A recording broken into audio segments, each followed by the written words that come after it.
नमस्कार। मैं यशपाल हंस करनाल से समस्त ज्योतिष प्रेमियों को, अपने बंधुओं को, सबको हाथ जोड़कर नमन प्रणाम। आज मैं कुछ चीज़ें सीधी ज्योतिष पर ले रहा हूँ। जो ज्योतिष को सीख रहे हैं, पढ़ रहे हैं, या जो ज्योतिष का अल्प ज्ञान, मूल ज्ञान, ज़्यादा ज्ञान रखते हैं, वो इन बातों की ओर ज़रूर ध्यान दें। प्यारे बंधुओं, कुंडलियों में एक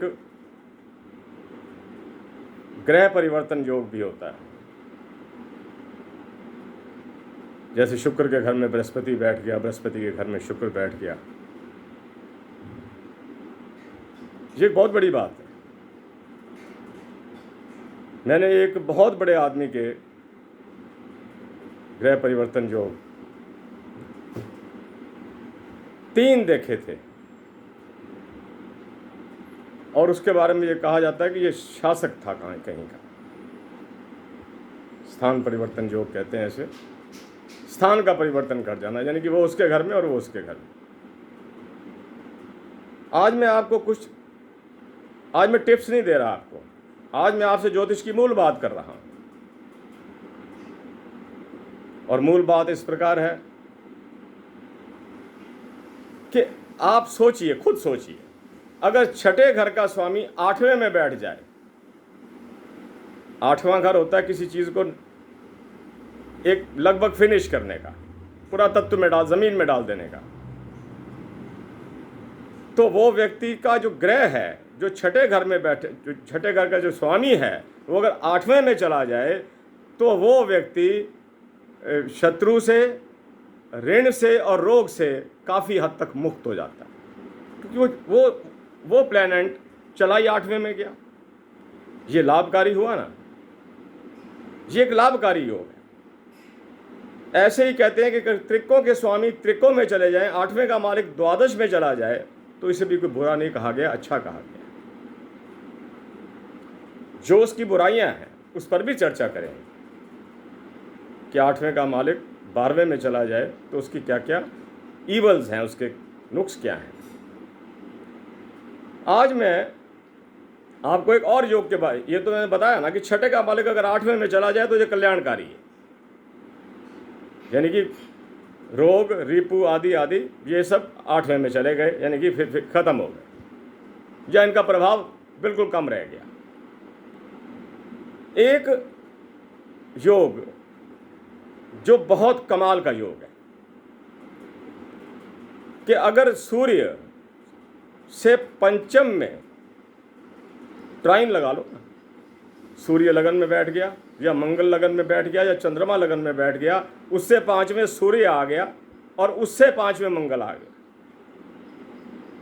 यानी कि चंद्रमा, सूर्य और मंगल एक दूसरे के ट्राइन में चले जाएं 5वें घर के अंदर, ये बहुत ही कल्याणकारी योग है। मैं आज ज्योतिष पर चर्चा कर रहा हूँ आपके साथ। आप इसे याद रखिए, लिख लीजिए। पुस्तकों में हमें पढ़ने को मिलता है और वहाँ से हमें भी याद रखना होता है। मैं आपको एक और बात भी बता दूं, कुंडली के अंदर अगर बृहस्पति और शनि के बीच में सारे ग्रह आ जाएं, सपोज करो कि वो 11वें घर में बृहस्पति बैठा है या शनि बैठा है और 5वें घर तक बीच में सारे ग्रह आ गए, एक ग्रह केतु या राहु तो बाहर हो जाएगा ना, इसमें कोई सोचने वाली बात ही नहीं। वो योग भी कल्याणकारी है। मैं आज कल्याणकारी योगों की बात करूंगा। मैंने आपको बताया, आपने समझा मेरी बात को, कि अगर छठे का मालिक 8वें में है, ठीक है, कोई बात नहीं। अगर सूर्य, मंगल और चंद्रमा एक दूसरे से पंचम में चले जाएं, 2 ट्राइन हो गए, एक सेंटर हो गया, या दो ट्राइन लगा में तो नहीं, यानी कि एक केंद्र में जाएगा और 2 ट्राइन में जाएंगे। ये भी एक बड़ा ही कल्याणकारी योग। एक मैं आपको और बताता हूं, जो पढ़ने वाले हैं लिख लीजिए। अगर लग्नेश दूसरे भाव में चला जाए, अगर लगन का स्वामी दूसरे भाव में चला जाए, सपोज करो, मान लो कि कन्या लगन है, कन्या लगन का स्वामी दूसरे भाव में यानी कि तुला में चला जाए और तुला का स्वामी शुक्र वापस लगन में आ जाए, ये भी अति कल्याणकारी योग है। लिखते चले जाइए। और इसको जो जितने मैं बोल रहा हूं, ऐसी बात नहीं, ये सारी कुंडलियां मेरी निगाहों के आगे से गुजर चुकी हैं और मैंने उन ग्रंथों को टैली किया इसके साथ। मैंने कहा क्या बात है, ऋषि लोग कितनी कल्याणकारी और ठीक बातें लिख कर गए थे कि अगर तीनों ट्राइन में हो, एक दूसरे से 5 में लगा लो सीधा, सूर्य, चंद्रमा और मंगल, और अगर लग्नेश दूसरे में और दूसरे घर का मालिक लगन में चला जाए, बहुत अच्छा। दोस्तों, मित्रों, बंधुओं, कभी आपने ये विचार किया कि हमारे तुलसी और पीपल इतने पूजनीय क्यों हैं? क्योंकि मैंने ये देखा है कि ज्योतिष ने या सनातन जगत ने बिना विज्ञान और गणित को आगे रखे किसी चीज को नहीं लिया, बिल्कुल नहीं। या तो ज्योतिष को, गणित को आगे रखा या विज्ञान को आगे रखा। मैंने पीपल के बारे में तो एक दिन हल्का सा आपको इशारा किया था कि ये सुबह यानी कि दिन में भी ऑक्सीजन छोड़ता है और रात को भी ऑक्सीजन छोड़ता है। बाकी अन्य पेड़ ऐसा नहीं करते, वो दिन में ऑक्सीजन छोड़ते हैं, रात को वही की वही कार्बन डाइऑक्साइड में बदल देते हैं, इसलिए पूजनीय ना हुए ना। और तुलसी का महत्व क्यों है?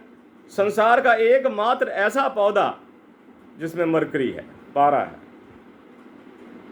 पारा कोई खा नहीं सकता, लेकिन तुलसी खाई जाती है। कहते हैं इसको चबा के ना खाना, दांतों पे प्रभाव पड़ेगा। इसको तोड़िए, चाय में डाल दीजिए, गर्म पानी में डाल दीजिए, उस तरह से लीजिए। और इतना महत्व दिया, ठीक बात है। मुझे एक बार एक वैज्ञानिक ने बताया था, वो मेरे मित्र थे, वो अफ्रीका के कुछ देशों में भी रहकर आए थे, उनकी मेरी मुलाकात अब भी होती रहती है। वो कहने कि मरकरी के और भी हैं जंगलों के अंदर, लेकिन वो ईटेबल नहीं है, आप उन्हें खा नहीं सकते। आप उन्हें मरकरी निकालने के लिए यूज़ तो कर सकते हैं। वो केवल मात्र तुलसी ही है जिसका मरकरी ईटेबल है, इसे खाया जा सकता है। हमारी माताएं, देवियां, बहनें, बेटियां तुलसी के नीचे दिया रखाते हैं ताकि मरकरी गर्म रहे, उसकी प्रभु सत्ता पर कोई आक्षेप ना आए। मैं एक बात बताना चाहता हूं, जो लोग पीपल पर शाम को जाते हैं शनिवार के दिन, मैं उनसे निवेदन करूंगा, क्योंकि पीपल को हम शनि का एक रूप मानते हैं कि महाराज आप शनि का एक रूप हैं, आप जरूर गुड़ की छोटी सी भेली रख कर आया करो, मंगलवार के दिन भी और शनिवार के दिन भी। घर से दरिद्रता का नाश हो जाएगा, जो काम रुके पड़े हैं हो जाएंगे। अब आप देखिएगा, ग्रंथ कहते हैं कि शनि की सबसे तेज किरणों को पीपल पकड़ता है, यानी कि पीपल का प्रवास हो गया ना शनि का। और जितने भी काले कीड़े हैं वो सारे अधिकतर पीपल पर ही रहते हैं। उनको खिलाना सबसे अच्छी बात। देखो, दान एक बहुत बड़ा उपाय है हर ग्रह की, जो मतलब कि उसकी इवेलिटी से, उसके कड़ाई जिसको हम कहते हैं, उससे बचने का दान सबसे बड़ा कारण। तो तुलसी का वो तो हम करते ही रहते हैं, तुलसी की वृद्धि हो उसके लिए हम उपाय करते रहते हैं। पीपल पर दान कीजिए, छोड़ाइए उसको वहाँ पर, छोटी सी बेली को, मीठा कुछ रख दीजिए। कई लोग तो उड़द की दाल की कोई चीज़ बनी हुई रखाते हैं, कल्याण होता है, उससे लाभ होता है। एक बात मैं आपको और बताता हूँ, और उसके बाद आज के कार्यक्रम को ख़त्म भी करूँगा, क्योंकि 10 मिनट तो मुझे यहीं हो गए। हमारे अंदर 2 प्रकार की नाड़ियाँ होती हैं, एक लाल रंग की, एक नीले रंग की। इस विषय को मुझे छोड़ना पड़ेगा, बीच में कल लूँगा फिर इसे। मैं इतना बता के छोड़ता हूँ कि नीले रंग की नाड़ियाँ की कमांड शनि के हाथ में है, और लाल रंग के नाड़ियों की कमांड मंगल के हाथ में है। अब इसके बारे में क्या करना है, ये मैं इसका विषय मैं क्यों उठा रहा हूँ, किस लिए उठा रहा हूँ कि ये हमारी आर्टरी से संबंधित है। हमारी ये लाल नाड़ियाँ जो हैं हमारे साफ खून को लेकर आती हैं, और नीली नाड़ियाँ हमारे शरीर में खराब हो चुके खून को हार्ट तक ले जाती हैं। इस पर पूरी चर्चा मैं कल करूँगा। इसी के साथ मैं आपसे आज्ञा चाहता हूँ। मैं यशपाल हंस करनाल से आपके कल्याण की, आपके परिवार के कल्याण की, संतानों के कल्याण की, सबके कल्याण की कामना करता हुआ, जय जगत, जय भारत, नमस्कार।